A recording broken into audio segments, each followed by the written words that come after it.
Alors, je vous invite à reprendre vos Bibles. Et nous allons conclure notre parcours dans la lettre aux Hébreux avec le chapitre 13. Alors, si vous avez la même version que moi, vous devez être page 795. Matthieu a souligné la dernière fois que face à la difficulté de la vie chrétienne, qu'il a comparée à une course, nous pouvons nous accrocher à la grâce de Dieu. Et lorsque nous arrivons dans ce chapitre 13, l'accent est mis sur ce que nous devons faire dans la vie chrétienne. Et ce chapitre est une collection de verbes à l'impératif. Essayez d'y être attentif et de les relever lors de la lecture. Voyez tous ces verbes à l'impératif qui s'adressent à nous aujourd'hui. Mais avant qu'on lise ce texte, j'aimerais qu'on aille directement jusqu'au verset 15. Et je vais lire les versets 15 et 16. « Par Christ, offrons sans cesse à Dieu un sacrifice de louange, c'est-à-dire le fruit des lèvres qui reconnaissent publiquement lui appartenir.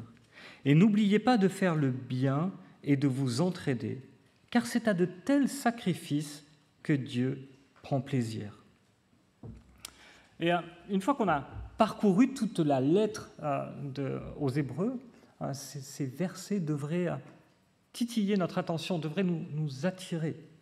Parce que tout au long de cette lettre, l'auteur n'a pas arrêté de nous dire « Jésus a offert un meilleur sacrifice que tous ces sacrifices qui étaient offerts par milliers dans l'Ancien Testament. » Plus que ça, il a dit « Il a offert un sacrifice qui est définitif. Il n'y a plus de sacrifice. C'est fini. Le sacrifice à la croix est le dernier des sacrifices qui couvre tous nos péchés, qui restaure complètement notre accès à Dieu. Les sacrifices, c'est fini. Alors pourquoi devrions-nous offrir de nouveaux sacrifices ? Pourquoi ce texte ici, ces deux versets qui sont au cœur de ce texte, nous invitent à offrir des sacrifices? Parce que nous répondons à sa mort en sacrifice en lui offrant nos vies en sacrifice. Comprenez-moi, dans le Nouveau Testament, le culte, ce n'est pas seulement le dimanche matin. Ce n'est pas ce moment où nous venons d'offrir à Dieu notre reconnaissance par le fruit des lèvres qui confessent son nom. Mais ce sont nos vies entières qui sont désignées le culte dans le Nouveau Testament. C'est nos vies entières où nous faisons le bien, nous prenons soin des autres. Mais en fait, ce n'est pas quelque chose de si nouveau que cela. Cette expression « car c'est à de tels sacrifices que Dieu prend plaisir », c'est une allusion à un texte de l'Ancien Testament. En fait, ce texte, nous le trouvons dans Ésaïe 1, au chapitre 1. Il y a un message extrêmement fort de Dieu qui s'adresse à son peuple au travers du prophète Ésaïe. Je lis quelques extraits. « Que m'importe la quantité de vos sacrifices, dit l'Éternel. Je suis rassasié de béliers, de graisse des veaux. Je ne prends aucun plaisir au sang des taureaux, des brebis, des boucs. Des milliers de sacrifices, le temple tourne à plein régime et Dieu dit « ça m'écœure, ça m'écœure. Quand vous venez vous présenter devant moi, qui vous demande de piétiner ainsi mes parvis? Cessez d'apporter des offrandes illusoires. J'ai horreur de l'encens, des débuts de mois, des sabbats, des convocations aux réunions. Je ne supporte pas de voir l'injustice associée aux célébrations. Je déteste vos débuts de mois, vos fêtes. C'est un fardeau qui me pèse. Je suis fatigué de les supporter. Quand vous tendez les mains vers moi, je détourne mes yeux de vous. Même quand vous multipliez les prières, je n'écoute pas. Vos mains sont pleines de sang. » Et que dit-il ? « Lavez-vous, purifiez-vous, mettez un terme à la méchanceté de vos agissements, cessez de faire le mal, apprenez à faire le bien, recherchez la justice, protégez l'opprimé, faites droit à l'orphelin, défendez la veuve. Voici le sacrifice que Dieu attend. À quoi ressemble une vie lorsque cette vie devient un culte pour Dieu? Eh bien, c'est ce que nous lisons dans ce chapitre 13 de la lettre aux Hébreux. Et je voudrais lire avec vous Hébreux 13. Persévérez dans l'amour fraternel. N'oubliez pas l'hospitalité, car en l'exerçant, certains ont, sans le savoir, logé des anges. Souvenez-vous des prisonniers comme si vous étiez prisonniers avec eux, et de ceux qui sont maltraités comme si vous étiez dans leur corps. Que le mariage soit honoré de tous, et le lit conjugal épargné par la souillure.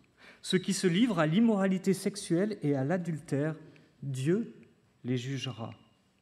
Que votre conduite ne soit pas guidée par l'amour de l'argent. Contentez-vous de ce que vous avez. En effet, Dieu lui-même a dit « Je ne te délaisserai pas, je ne t'abandonnerai pas. » C'est donc avec assurance que nous pouvons dire « Le Seigneur est mon secours, je n'aurai peur de rien. Que peut me faire un homme ?» Souvenez-vous de vos conducteurs qui vous ont annoncé la parole de Dieu. Considérez quel est le bilan de leur vie et imitez leur foi. Ce verset que Germain a cité, Jésus-Christ est le même hier, aujourd'hui et pour l'éternité. Ne vous laissez pas entraîner dans toutes sortes de doctrines étrangères. Il est bon en effet que le cœur soit affermi par la grâce et non par les aliments qui ont été d'aucun profit à ceux qui s'en sont fait une règle. Nous avons un autel dont ceux qui accomplissent le service du tabernacle n'ont pas le droit de tirer leur nourriture. En effet, en ce qui concerne les animaux dont le sang est apporté par le grand prêtre dans le sanctuaire pour l'expiation du péché, leur corps est brûlé à l'extérieur du camp. Voilà pourquoi aussi Jésus, afin de procurer la sainteté au peuple au moyen de son propre sang, a souffert à l'extérieur de la ville. Sortons donc pour aller vers lui, à l'extérieur du camp, en supportant d'être humiliés comme lui. En effet, ici-bas, nous n'avons pas de cité permanente, mais nous recherchons celle qui est à venir. Par Christ, offrons sans cesse à Dieu un sacrifice de louange, c'est-à-dire le fruit des lèvres qui reconnaissent publiquement lui appartenir. Et n'oubliez pas de faire le bien et de vous entraider, car c'est à de tels sacrifices que Dieu prend plaisir. Obéissez à vos conducteurs et soumettez-vous à eux, car ils veillent sur votre âme en hommes qui devront rendre des comptes. Ils pourront ainsi le faire avec joie et non en soupirant, ce qui ne vous serait d'aucun avantage. Priez pour nous. Nous sommes en effet convaincus d'avoir une bonne conscience puisque nous voulons bien nous conduire en toutes circonstances. Je vous invite plus particulièrement à prier pour que je vous sois rendu plus tôt. Le Dieu de paix a ramené d'entre les morts notre Seigneur Jésus, devenu le grand berger des brebis, grâce au sang d'une alliance éternelle. Qu'il vous rende capable de toute bonne œuvre pour l'accomplissement de sa bonté. Qu'il fasse en vous ce qui lui est agréable par Jésus-Christ, à qui soit la gloire au siècle des siècles. Amen.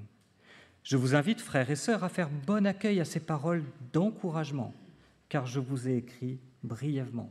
Sachez que notre frère Timothée a été relâché. S'il vient assez tôt, j'irai vous voir avec lui. Saluez tous vos conducteurs ainsi que les saints. Ceux d'Italie vous saluent. Que la grâce soit avec vous tous. Quelques marques d'une vie qui est un culte offert à Dieu. Et la première de ces marques que nous trouvons, c'est celle de l'amour. Plus précisément, ici, il est question de préserver l'amour. Vous connaissez cette expression, on choisit ses amis, mais pas sa famille. Peut-être que quelquefois, on entend même pire. On choisit ses amis, on subit sa famille. Et nous sommes une famille. Nous sommes une famille recomposée, une famille hétéroclite, une famille avec des origines, des histoires, des cultures différentes.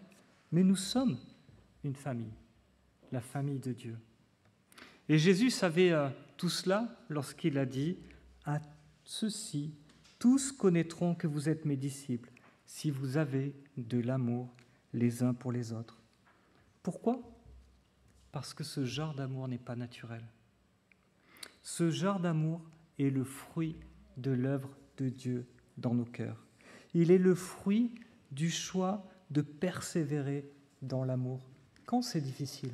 Et il y a maintes fois où il est difficile d'aimer nos frères et sœurs. Avec les anciens, il y a 1 ou 2 semaines, 3 semaines, je ne sais pas, nous nous sommes posés cette question: comment est-ce que nous pourrions manifester ensemble de façon concrète cet amour fraternel ? Et nous avons évoqué 2 voies. La première, c'est que cette année, autant que la situation sanitaire le permettra, nous allons intentionnellement visiter tous les membres de l'Église afin de mieux vous connaître, être attentifs à vos besoins, prendre soin de vous, prier avec vous. La deuxième, c'est que nous aimerions créer une plateforme d'entraide au sein de l'Église. Le but serait que chacun puisse faire connaître ses besoins, mais aussi ce qu'il a à offrir à la communauté des frères et sœurs. Je prête un Karcher, j'ai besoin d'une tondeuse. J'ai quelques heures à offrir pour faire du jardinage, de l'aide aux devoirs. J'ai besoin d'habits pour mes enfants, je peux faire vos courses, etc. Je ne sais pas quelle forme ça prendra. Notre désir, c'est vraiment que ce soit une façon très concrète de nous inciter à l'amour les uns pour les autres. On a déjà parlé de cela avec quelques personnes qui étaient enthousiastes pour aider. Et si vous êtes intéressés de participer à cela, n'hésitez pas à venir m'en parler à la fin du culte. Que notre amour puisse se manifester de manière concrète. Et puis une des choses que nous nous sommes dit, c'est vrai que nous habitons loin les uns des autres. Peut-être que nous ne nous connaissons pas tous. Et nous voulons essayer de privilégier par cela les liens fraternels. Nous prenons soin de nos frères et sœurs. Mais nous ne voulons pas non plus oublier le monde qui nous entoure. Et le verset suivant nous parle d'accueillir l'étranger. Il nous dit que certains, en pratiquant l'hospitalité, ont sans le savoir accueilli des anges. Alors juste entre nous, il n'y a pas besoin de connaître bien longtemps quelqu'un pour savoir que ce n'est pas un ange. D'accord ? Si vous accueillez quelqu'un et que vous ne savez et que c'est peut-être un ange, c'est qu'il y a de fortes chances que vous ne le connaissiez pas. En fait, il est en train de faire référence à 2 personnages de l'Ancien Testament qui sont Abraham et Lot et qui ont chacun de leur côté accueilli sans le savoir des anges. Abraham a fait preuve d'une hospitalité mais qui est peu commune dans nos cultures. Imaginez, il aperçoit 3 étrangers qui s'approchent. Il court vers eux, il se prosterne devant eux et puis voilà ce qu'il leur dit. « Faites-moi la faveur de ne pas passer près de chez votre serviteur sans vous arrêter. Permettez-moi d'aller chercher un peu d'eau pour vous laver les pieds, et puis vous vous reposerez là sous cet arbre. Je vous apporterai un morceau de pain, vous reprendrez des forces avant de poursuivre votre chemin, puisque vous êtes passé si près de chez moi, votre serviteur. » Et puis il ne s'arrête pas là, il court vers sa femme, il lui demande de faire des galettes, il va dans son troupeau, il choisit un veau gras à la chair bien tendre, il le fait préparé par son serviteur. Il prend du fromage, du lait, et avec la viande qu'il a fait préparer, il les amène aux 3 hommes. Et puis vous savez ce qu'il fait ? Il se tient debout, patiemment, à côté d'eux, attendant qu'ils mangent. Il agit comme s'il recevait les personnes les plus importantes de la terre, mais il ne les connaît pas. Quelque temps plus tard, des étrangers sont assis à la porte de la ville de Sodome. Lot les voit, il se lève, il va à leur rencontre, il se prosterne. Et voici ce qu'il leur dit. « S'il vous plaît, mes seigneurs, acceptez de faire un détour. Acceptez de venir chez moi dans la maison de votre serviteur. Vous pourrez vous y laver les pieds. Vous y passerez la nuit avant de poursuivre votre route. » Et il refuse, alors il insiste. Et plus tard, des personnes de la ville veulent s'en prendre à eux. Il les fait rentrer chez lui, il les protège. Encore une fois, c'était des anges. J'ai quelquefois l'impression que ce qui m'a le plus marqué dans mon éducation avec les étrangers, c'est « ne parle pas avec les gens que tu ne connais pas ». On m'a répété ça tellement de fois depuis que j'étais tout petit. Et des fois, j'ai l'impression que c'est ce qui a marqué mon éducation. Ne parle pas à ces gens que tu ne connais pas. On ne sait jamais qui c'est. Jonathan Edwards posait la question suivante. Qu'est-ce qui rend l'Église semblable au ciel ? Et voici ce qu'il répond. Je crois que si l'Église se comporte effectivement comme le paradis sur terre, nous découvrirons que c'est l'un des moyens les plus efficaces utilisés par Dieu pour amener davantage de personnes sur terre au paradis. Elle témoigne à un monde perdu de la différence que Jésus fait. Une communauté de foi saine s'aimera les uns les autres. Elle ne se contentera pas d'en parler, elle le fera. Et encore une fois, avec les anciens, nous nous sommes dit, ok, c'est super de s'aimer les uns les autres, c'est bien de pouvoir prendre soin des autres, mais comment on le partage finalement avec ceux qui ne font pas encore partie de cette famille ?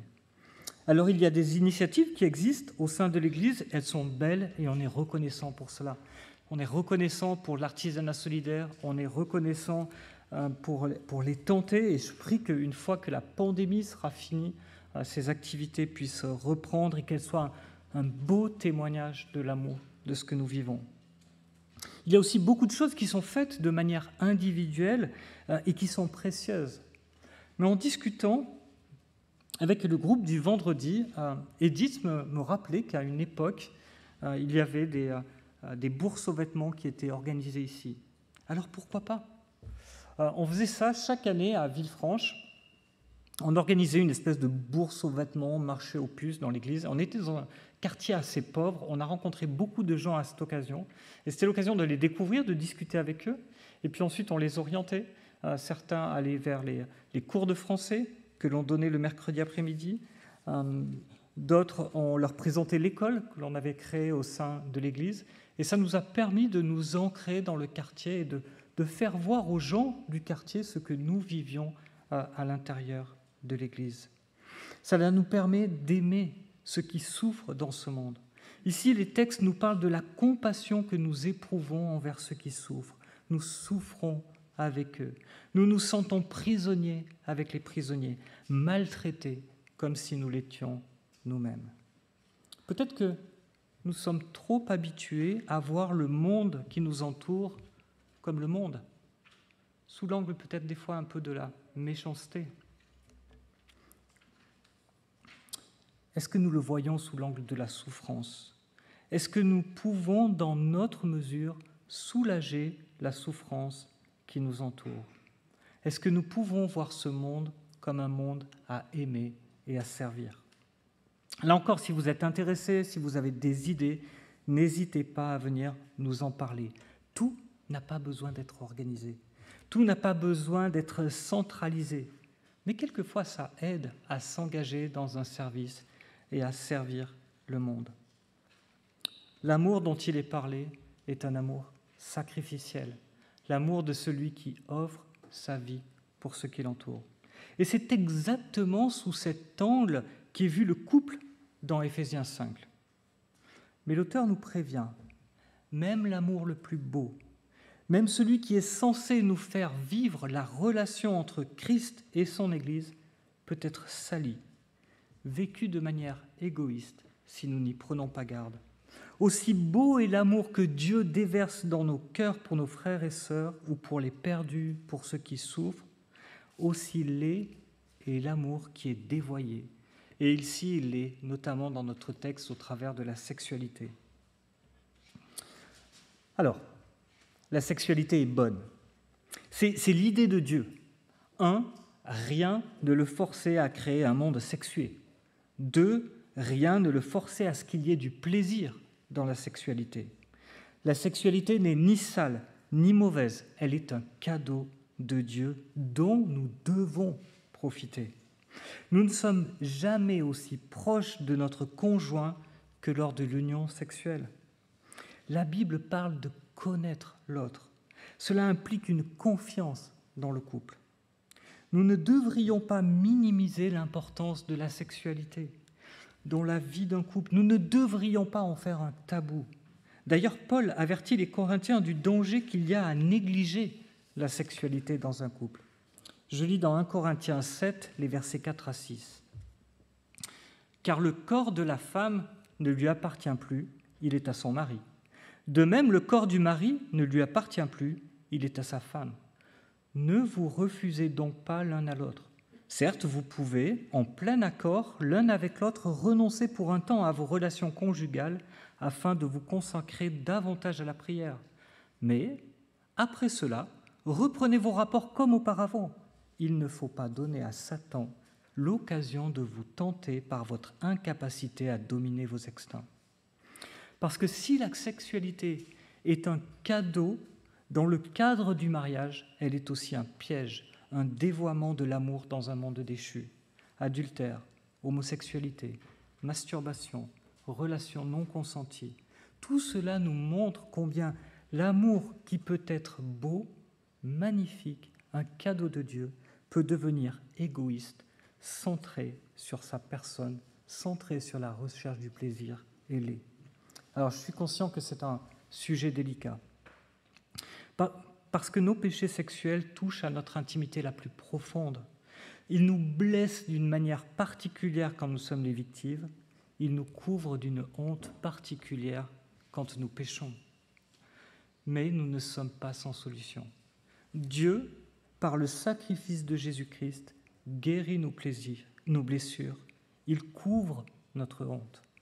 Nous pouvons aller à Dieu même quand nous vivons mal nos couples, même quand nous vivons mal la sexualité. Et ce matin, j'aimerais vous dire que si vous avez des soucis dans le cadre de vos sexualités, il est bon que vous vous rapprochiez d'un frère, si vous êtes un homme, d'une femme, si vous êtes une femme.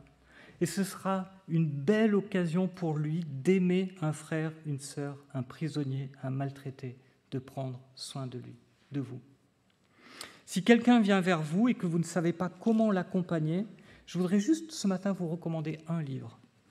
Ça vient de sortir aux éditions BLF. Ça s'appelle « Le mariage centré sur l'Évangile » de Tim Chester. Je crois qu'on a une photo de la couve. Et je l'ai trouvé vraiment bien fait pour être lu à deux dans le cadre d'un accompagnement.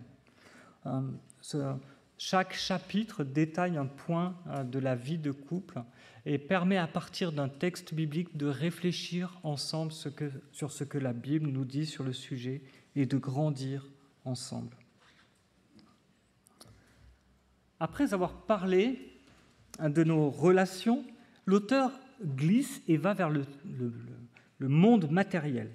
Et il nous dit qu'il y a une chose que nous ne devrions pas aimer, l'argent. Alors attention, encore une fois, l'argent n'est pas mauvais. La dernière fois que je suis allé faire des courses, j'étais franchement très heureux de ne pas devoir échanger mes courses contre une brebis et 2 poules. Imaginez-vous qu'à la fin du mois, votre patron vous dise « ce mois-ci, ça fera une boîte de vitesse, un volant et 2 portières, tout ça parce que vous travaillez chez Peugeot ». Vous allez être très content avec ça. Et imaginez maintenant la tête de votre boucher quand vous allez arriver avec une portière et que vous allez lui dire « je voudrais 2 steaks ».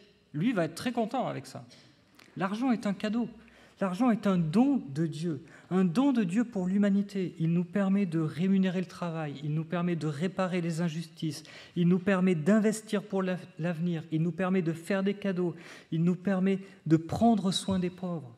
L'argent est une bonne chose. Mais il n'est pas notre Dieu. Ce n'est pas en lui que nous nous confions. En qui est-ce que nous nous confions ?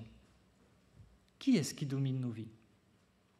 Un des pères de l'Église d'Orient, Jean Chrysostome, comparaissait devant l'empereur Arcadius.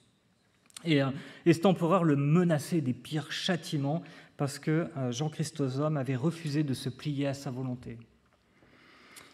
Alors, Jean Chrysostome lui dit « mais vous ne pouvez absolument rien contre moi. » Alors, l'empereur lui répond « mais tu crois cela ? Est-ce que tu ne sais pas que je peux te bannir ? » Mais vous ne pouvez pas me bannir, parce que le monde entier est la maison de mon Père. Alors, reprit Arcadius, je te ferai confisquer tous tes biens. Vous ne pouvez pas davantage, car toutes mes richesses sont dans les cieux. Et si je te fais enfermer dans une prison où tu ne verras plus personne, tu seras dans une solitude absolue. Vous ne le pouvez pas, car le Seigneur Jésus peut m'envoyer un ange pour me tenir compagnie. Et je suis certain que lui-même viendra en personne pour m'encourager. Arcadius, ne sachant plus que dire, employa la suprême menace. « Alors je te ferai périr. » « Comment le pourriez-vous, puisque ma vie est cachée avec Christ en Dieu? Vous ne pouvez rien contre moi. » Finalement, l'empereur comprit qu'il ne pouvait rien faire contre cette fermeté, contre cette foi-là, et il dut renvoyer le serviteur de Dieu sans l'avoir fait plier. Nous n'aimons pas l'argent, pas parce que l'argent est mauvais, mais parce qu'il n'est pas Dieu. Il appartient à Dieu. Il n'est pas tout-puissant. Il n'est qu'un outil dans les mains de Dieu. Un outil dont Dieu se sert pour subvenir à nos besoins. Mais par-dessus tout, l'argent ne nous aime pas. L'argent ne mourra pas pour vous. C'est vous qui mourrez pour lui. Alors que Dieu Tout-Puissant, le Dieu propriétaire de tout cet argent, lui est venu mourir sur une croix pour que nous puissions vivre éternellement. Nous n'aimons pas l'argent. L'argent ne nous aime pas, mais Dieu nous aime et il prend soin de nous. Nous pouvons avoir foi en Dieu. Quelquefois, peut-être que nous entendons ce mot foi comme quelque chose d'un peu subjectif. Chacun sa foi, chacun sa religion. La foi, c'est un choix personnel. Mais dans la Bible, ce qui compte, c'est l'objet de notre foi. C'est ce en quoi nous plaçons notre confiance. Nous croyons en Jésus-Christ seul. Celui qui est le même hier, aujourd'hui, éternellement. Nous avons lu tout au long de cette lettre qu'il est le dernier mot de Dieu pour nous. Il est le seul qui nous donne l'accès à Dieu par son seul sacrifice qui est efficace et nous purifie de tout péché. Et c'est la grâce. C'est en lui que nous plaçons notre foi. C'est lui qui prend soin de nous jour après jour. Et c'est ça qui transforme nos cœurs, c'est ça qui transforme notre amour, c'est ça qui nous fait vivre à la gloire de Dieu en aimant Dieu et en aimant nos frères et sœurs. Mais il y a une question qui se pose derrière, qui est abordée par le texte. Comment est-ce que nous nourrissons notre foi ? Il me semble que dans l'histoire, jamais nous n'avons autant prêté attention à ce que nous mangeons. Ça a commencé il y a quelques années, on a commencé à parler des sucres. Ah, les sucres, c'est pas bon, et donc sont arrivés les édulcorants. Et puis ensuite, on a parlé d'équilibre alimentaire, 5 fruits, 5 légumes par jour. Et puis, on s'est intéressé à la façon dont sont transformés les aliments, et on nous a encouragés à manger une nourriture moins transformée. Adieu les raviolis en boîte de conserve. Et puis en même temps, on a commencé à choisir des aliments plus riches en fonction des besoins, et puis à compenser le manque de nutriments par des ajouts. Pourquoi est-ce que nous faisons tout cela ? Pourquoi est-ce que nous sommes si intéressés à ce dont nous mangeons ? Parce que nous sommes ce que nous mangeons. Manger, c'est devenir un seul corps avec ce que nous mangeons. Nous ne sommes rien d'autre que ce que nous mangeons. Nos corps sont ce que nous mangeons. Matthieu a évoqué, dans une des prédications précédentes, le jour du grand pardon. Ce jour-là, des sacrifices étaient offerts pour le pardon des péchés du peuple. Le peuple pouvait se tenir dans la présence de Dieu parce que ce jour-là, des sacrifices étaient offerts pour son pardon. Et notamment, si vous regardez dans Lévitique 16, vous verrez qu'un taureau et un bouc étaient offerts en sacrifice. Et vous savez ce qu'on faisait de la viande des sacrifices ? Eh bien, on la mangeait. Les Lévites pouvaient prendre cette viande et pouvaient la manger. Cela leur était réservé pour leur service. Mais cette fois-ci, la viande de ces sacrifices ne pouvait pas être consommée. Elle devait être portée à l'extérieur du camp et elle devait être brûlée entièrement. Et derrière ça, il y avait un message. Ce ne sont pas les rituels, ce ne sont pas les sacrifices, ce ne sont pas tout ça qui vous nourrissent. Ce qui vous nourrit, ce qui vous fait vivre, c'est la grâce de Dieu qui accorde son pardon. Vous ne vivez pas parce que vous mangez la viande, vous ne vivez pas parce que vous pratiquez les sacrifices, vous vivez parce que Dieu, par son sacrifice, vous pardonne. Notre autel, il est où notre autel ? Notre autel, c'est la croix. Cette croix était aussi à l'extérieur de la ville. Ce jour-là, un sacrifice parfait a été offert. une fois pour toutes. Jésus-Christ a été totalement consumé par la souffrance à l'extérieur de la ville. Mais ce ne sont pas les rites qui nous nourrissent, mais la grâce de Dieu manifestée envers nous pécheurs. Les rites, la religiosité ne peuvent pas nourrir notre foi. Mais nous pouvons sortir du camp, nous pouvons aller vers Jésus, nous pouvons être nourris de sa grâce. Et c'est cela qui nous remplit de reconnaissance, c'est cela qui nous remplit d'espérance, c'est cela qui change notre vie, c'est cela qui change notre relation avec Dieu, c'est cela qui change notre relation avec nos frères et sœurs, c'est cela qui change notre relation avec notre épouse, avec notre mari. La foi vient de ce que l'on entend, et ce que l'on entend vient de la parole de Dieu. Pas comme un rituel, mais parce que dans cette parole de Dieu, nous découvrons une seule chose, la grâce de Dieu pour nous, pécheurs. Nous découvrons la grâce de Dieu pour nous, pécheurs. Le texte nous dit que dans cette vie-là, dans cette vie où nous sommes nourris par la grâce, où notre foi en Dieu, notre confiance en Dieu est nourrie par la grâce, nous ne sommes pas seuls. Nous sommes accompagnés, il nous donne 2 accompagnements dans ce texte. Nous sommes en chemin et Dieu a mis en place des conducteurs pour veiller sur nous. Et ces conducteurs, le texte nous dit qu'ils sont particulièrement là pour veiller sur nos âmes.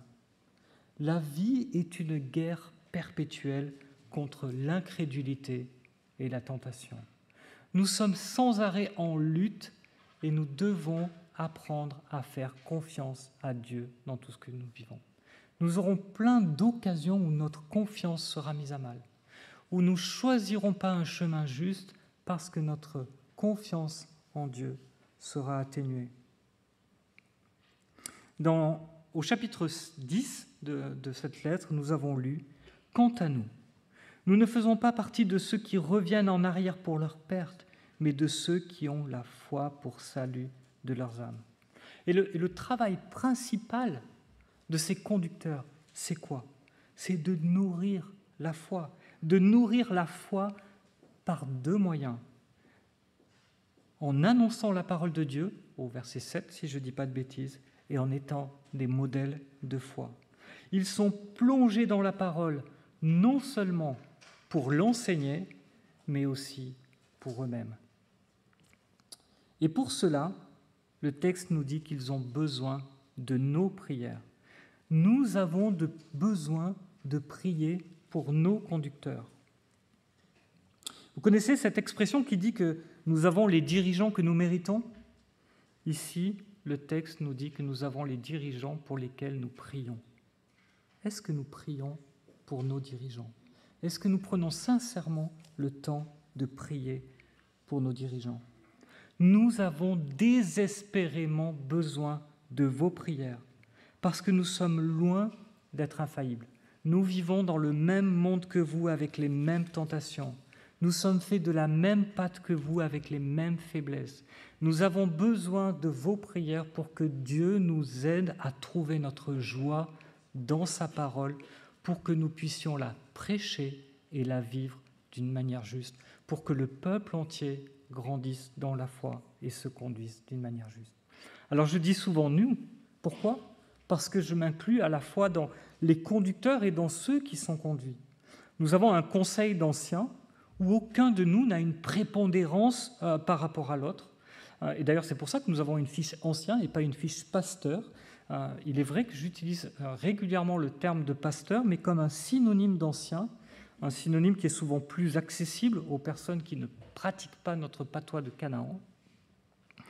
Mais tous les anciens ont une autorité égale et se soumettent les uns aux autres.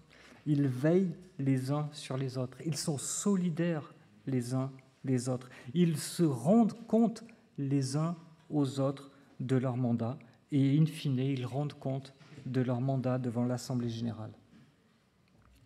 Mais si nous continuons ce texte, nous voyons que nous ne sommes pas seulement accompagnés par des anciens, mais par Dieu lui-même. Ici, il est le grand berger des brebis. Les anciens ne sont pas le berger, ils travaillent pour le berger. Le troupeau ne leur appartient pas, le troupeau appartient à Dieu seulement. Ce berger ne laissera jamais tomber son troupeau. Ce berger nous a montré l'exemple parfait de l'amour sacrificiel en donnant sa vie pour lui. Qu'est-ce que Dieu pourrait nous offrir comme plus grande preuve de son amour pour nous aujourd'hui ?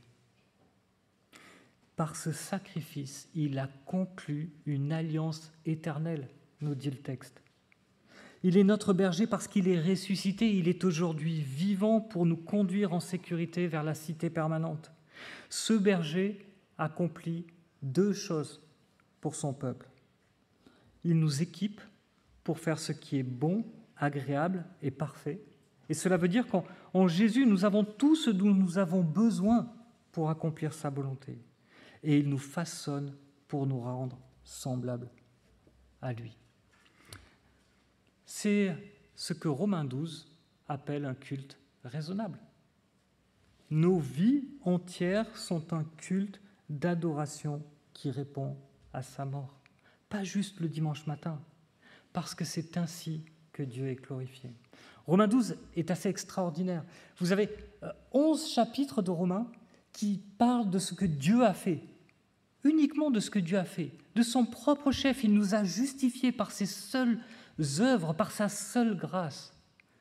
C'est exposé sur 11 chapitres.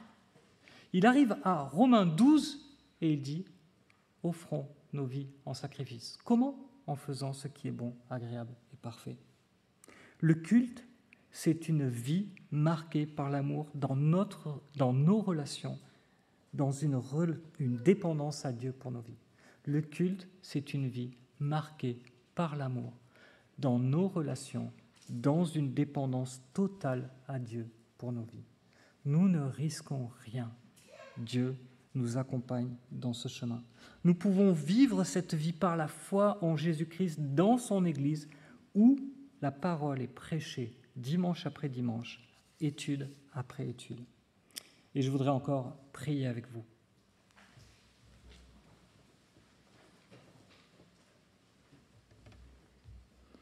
Notre Dieu, notre Père, il ne pouvait pas y avoir d'amour plus grand, plus parfait que le tien. Cet amour où Dieu lui-même se fait homme, il rejoint sa créature. Et nous l'avons vu, il s'est fait semblable à nous dans cette lettre aux Hébreux. Il est devenu parfaitement homme.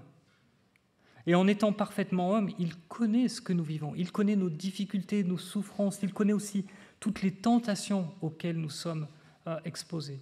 Il connaît toutes les fois où seule la foi et la totale confiance en toi peut nous aider à faire les bons choix pour nos vies, alors qu'il y aurait tant de façons de faire différemment. Merci pour cet exemple à la croix. Merci aussi parce que cet amour ne s'est pas resté à une vie parfaite. Il n'a pas juste été un exemple de ce que nous pourrions faire et nous laissant dans la culpabilité de ne pas arriver à le faire. Il s'est offert pour nous. Il est mort en sacrifice. Cet amour t'a conduit à nous donner ta vie pour que nous puissions vivre de ta vie. Et aujourd'hui, tu es ressuscité. Tu vis en nous. Par ta parole, tu renouvelles dimanche après dimanche, semaine après semaine, jour après jour, notre foi. Et nous te prions que notre foi puisse grandir en toi, que notre dépendance puisse grandir en toi. Nous ne voulons pas aimer l'argent qui pourrait nous donner une indépendance vis-à-vis de toi. Nous voulons t'aimer toi qui nous donnes cet argent pour prendre soin de nous. Merci pour nos conducteurs. Merci pour ceux qui exposent ta parole jour après jour dans ton Église. Veille sur eux, veille sur leur cœur, veille sur leurs âmes. Aide-les à se nourrir avec joie de ta parole et à dispenser ta parole avec joie, à la dispenser avec vérité, avec justesse, pour qu'elle s'applique à nos vies et transforme nos cœurs. Te prions que dans ton Église, de manière générale, mais aussi ici à Étube, tu nous conduises à marcher de progrès en progrès pour toujours plus te ressembler, pour que nos vies soient un culte qui te soit agréable, un culte que tu apprécies, une bonne odeur qui monte jusqu'à toi. Merci Seigneur pour ta parole, merci pour ton amour, merci pour ta grâce, que tu puisses être glorifié dans ton Église. Amen.